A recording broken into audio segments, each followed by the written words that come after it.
Joe Budden is one of the most polarizing people in all of rap media. He's built a huge following off of being raw, unfiltered, and often unhinged on the mic. His willingness to push boundaries and ruffle feathers have made him stand out to the point that Complex marked him as the second most influential media figure in all of hip-hop this year. As fans, we think it's hilarious when Joe spazzes on air, but for the people he takes aim at, they face a much, much darker reality. Joe Budden coming at you can be life-altering. His words have hurt people's pockets, their mental health, and sometimes made people quit their careers altogether. Because of that, today we're diving into all the careers ended by Joe Budden. Who did Joe make over 10 videos publicly attacking over the years? Who said that Joe's words directly caused their depression and self-deletion thoughts? And which old business partner did he traumatize to the point that they quit podcasting? My name's Poncho, the host of Rap Lore, and we're gonna dive into it right now.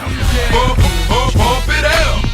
I see some haters drilling. First on our list, we're taking it way back to rapper Joe to talk about Slaughterhouse. Slaughterhouse was the four-piece rap group formed by Joe Budden, Joell Ortiz, Crooked I, and Royce da 5'9". The group started by accident after the four collabed on Joe's 2008 song Slaughterhouse, and fans liked the chemistry between all of them. They put out their self-titled album in 2009, which did okay. It had modest success, mainly because of how bar-heavy and not radio-friendly it was, but the people who did tap in loved what they heard and became diehard fans. The group got signed to Shady Records under Eminem in 2011 and put out two more respectable projects. But by this time, tensions within the group were rising by the day, and it was mostly fueled from Joe Budden. People couldn't get on the same page about what to create. Joe wanted to keep things dark and gritty, while Royce and Joell wanted to make commercial hits that could take the group to the next level. That in and of itself is enough to split up a group, but then again, enter Joe Budden. Like I said earlier, Joe is fiercely outspoken and doesn't care who has an issue with it. He had the same mentality during his Slaughterhouse days and would consistently air out his grievances with his label and his group in public. Towards the label, he felt Shady Records was mismanaging the group. Delayed releases, bad rollout strategies, and weak marketing were all things that he publicly attacked the label for. The disdain towards Shady Records was so strong that years later he said he refused to work with Slaughterhouse until they were away from the label.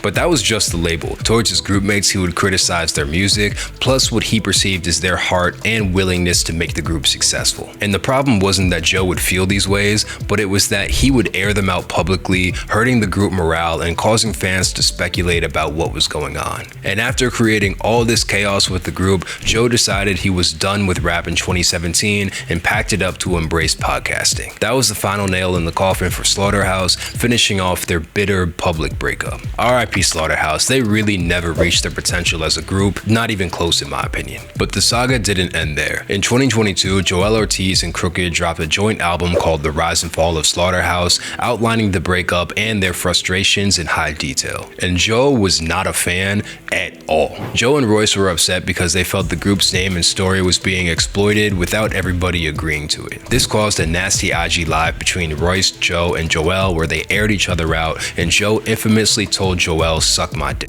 Suck my dick. Are you kidding me? It's unknown how Joe's relationship with Joell and Crooked are today, but one thing's for certain, Joe 100% is the person who killed Slaughterhouse. Through his erratic actions, him refusing to work with his label, and allegedly turning down deals that would push the group forward, Joe ruined them and stifled everybody's career in the process. Joe himself even admitted this during a 2023 interview with Drink Champs. It's crazy, man. RIP to Slaughterhouse. You become part of their lives and they want answers. And Absolutely. in some cases, I can't tell you everything. Next on our list of careers that Joe ended absolutely has to go to Rory and Mal. Rory and Mal were Joe's ex-co-hosts that helped him launch his podcast back in 2015. The original cast was Joe, Rory, and Marissa Mendez, who after a short stint was replaced with Mal. Their history went way deeper than just potting though. Joe knew Rory from working in the industry, while he and Mal had a years-long friendship dating back to the 2000s. For 6 years, Joe, Rory, and Mal ran their show up to the moon. They took it from episode 1 to 437, turning it from a new concept to arguably the most influential show in all of hip-hop. However, as many of you know, things took a sharp left between the trio in 2021. Issues first started when Rory and Mal asked to see the accounting for the show to see how much money it was bringing in, mainly because they had a profit split agreement with Joe. Quote, people think we work for Joe and we're employees and we get a salary. That's not what it was. We get a percentage-based contract, so we have to ask for accounting because how would we know what we get? Honestly, a pretty valid question. Joe denied the request and got extremely defensive about his books, which Rory and Mal took as him hiding something from them. Tensions from this simmered for months and months, causing lots of awkward moments and passive-aggressive jokes on air. Rory got more sarcastic, Joe began snapping at him more often, and Mal just became distant within the whole thing. Everything came to a head when Joe asked Rory to take a few pods off to ease the tension. Rory listened, and Mal took Rory's side, refusing to pod without him. They would try to hash things out on air,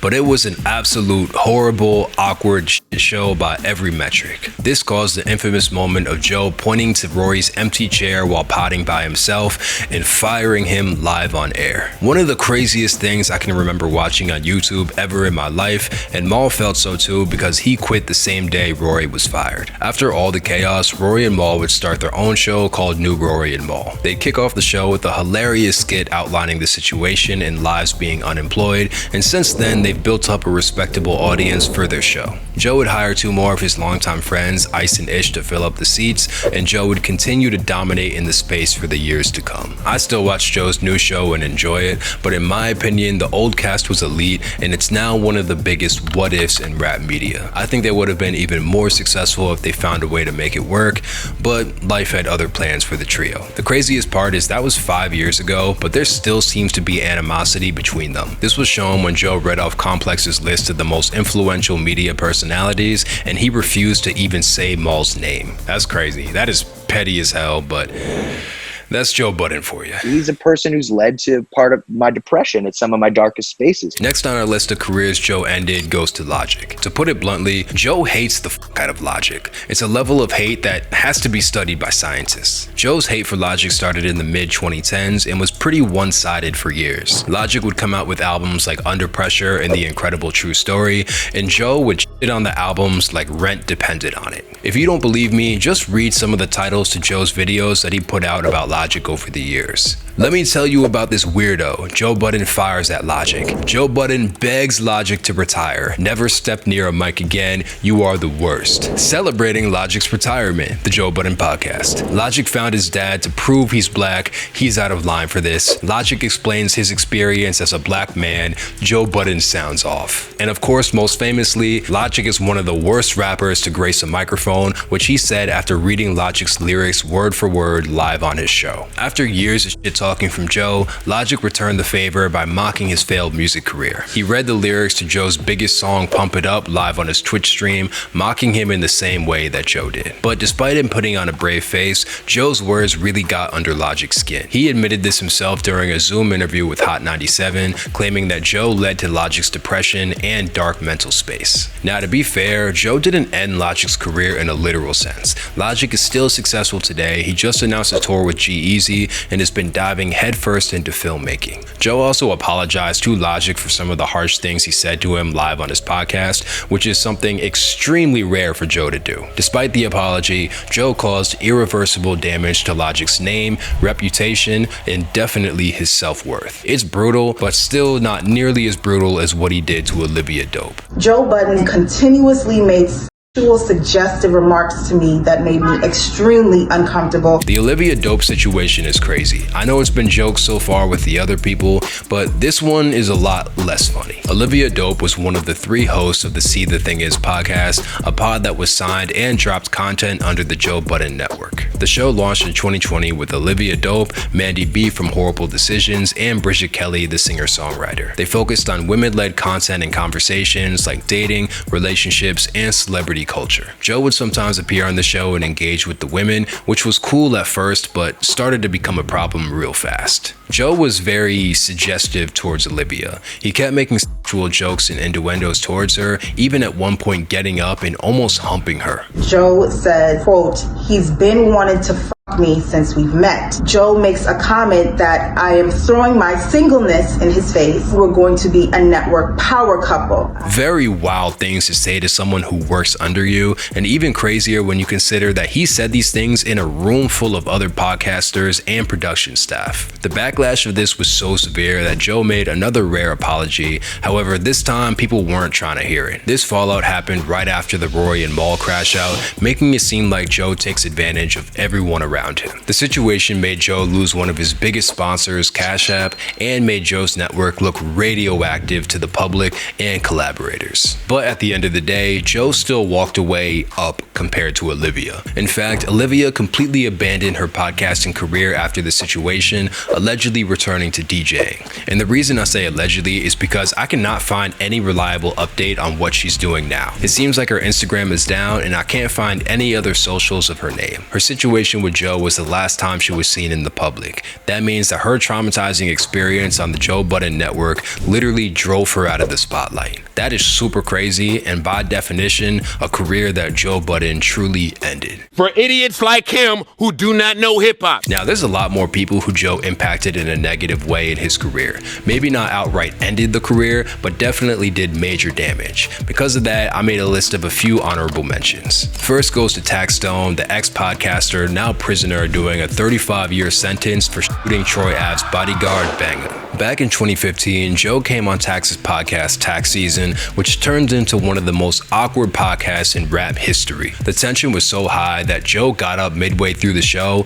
and just walked out. This soured their relationship and the two never worked again. Despite this, and despite Tax being locked up for the next few decades, he's still been throwing shots at Joe from behind bars. Joe responded to Tax's callouts from his cell by berating and embarrassing any dignity that Tax had left. Now, in reality, Joe didn't ruin Taxstone's career. Taxstone ruined it by shooting Banger and going to prison for 30 years, but it's an honorable mention. Another mention goes to Joe's ex and the last employer ever in his life, Complex Magazine. Complex is the rap media giant that in 2017 launched the smash show Everyday Struggle. The show was a news-style, interview-style rap show featuring Nadeska Alexis, DJ Academics, and Joe Budden. A fucking dream team of personalities on one show. And side note, to this day, this was my favorite hip-hop show ever. If you know, you know, the chemistry and vibes were unmatched. Right out the gate, the show was a smash. The combo of the old head energy plus the young energy and Nadeska's calm neutral stance had people riled up, amped, and laughing like crazy. The show looked like it would go on an unstoppable run. However, things went south between Joe and the company real fast. Due to the success of the show, Complex offered Joe and Act $20,000 a month to continue what they were doing. When Joe got this offer, he began wondering how much Complex was making if they were able to fork over that much to two of its hosts. This led to heated talks between Joe and the staff, which he would notoriously reveal the details of live on the show. After Joe's first contract was up, he asked to increase his monthly fee from $20,000 to $50,000. Complex offered him back $40,000, which was too low for Joe, so he walked. All these facts came out in an interview Joe and Act did back in 2022. After Joe left, Everyday Struggle went on a bit longer with new hosts, but the chemistry was gone and Complex ultimately scrapped the show. This was a major hit to Complex's bottom line. Everyday Struggle was the culture. It was the #1 place you went for hip-hop news, interviews, and hilarious live moments. Complex went from being the soul of hip-hop to an afterthought in the culture. And it's not just me that feels this way. Just look at the comments of that Ack and Joe interview in 2022. Everyday Struggle is the only reason I watched anything on Complex. Biggest Complex miss ever. Do you know how many viral moments went on during that show? Then they don't pay the people what they deserve. That Complex hip-hop crew was amazing, which was one of the worst decisions on their part, LOL. Now both Ack and Joe are so far beyond Complex, it's insane. Complex is a shell of what it used to be. Complex dropped the ball by letting Budden go, one of the greatest short-lived hip-hop shows ever. Joe leaving plus him launching his own pod literally took Complex out of the conversation, and they really haven't returned since then. Sorry, Complex, you cannot continue to tell me that Out of Bounds is more profitable. So those are all the careers Joe Budden attempted and successfully ended. Let me know if I missed any in the comments, and if you want to hear more about people ending careers, we did a full breakdown of all the careers 50 Cent ended on the channel. Check it out here.